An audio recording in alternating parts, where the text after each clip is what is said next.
বিপদে পড়লে দোয়া পড়তে হয়, লা ইলাহা ইল্লা আনতা সুবহানাকা ইন্নী কুনতু মিনাজ জালিমিন। এটা পড়বেন আপনারা।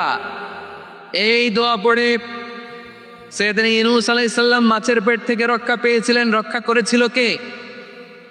তুমি ইউনূস নবীরে যখন খাইলো মাছেতে গিলিয়া, ফেরেশতা পাঠাইয়া দিলে ইসমে আজম দিয়া। প্রাণে ছিল যাহার ভয় সেথা পাইল আশ্রয়, প্রাণে ছিল যাহার ভয় সেথা পাইল আশ্রয়। মাছের পেট হতে সে যে পেল পরিত্রাণ। আল্লাহু আল্লাহু তুমি জাল্লে জালালুহু, শেষ করা তো যায় না গে তোমার গুণগান। আল্লাহু আল্লাহু সুবহানাল্লাহ পড়ে, লা ইলাহা ইল্লা আনতা সুবহানাকা ইন্নী কুনতু মিনাজ জালিমিন। বিশ্বনবী বললেন, দেয়ালে পিঠ থেকে গেলে, চোখে মুখে অন্ধকার, বাঁচার কোনো উপায় নাই, তখন এই দোয়াটা পড়তে হবে। এই দোয়া পড়ে আল্লাহর কাছে ফরিয়াদ করলে বিপদ মুক্ত করবেন কে?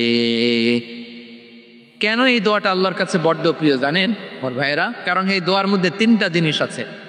আমি যেরকম আঙ্গুল উঁচু করেছি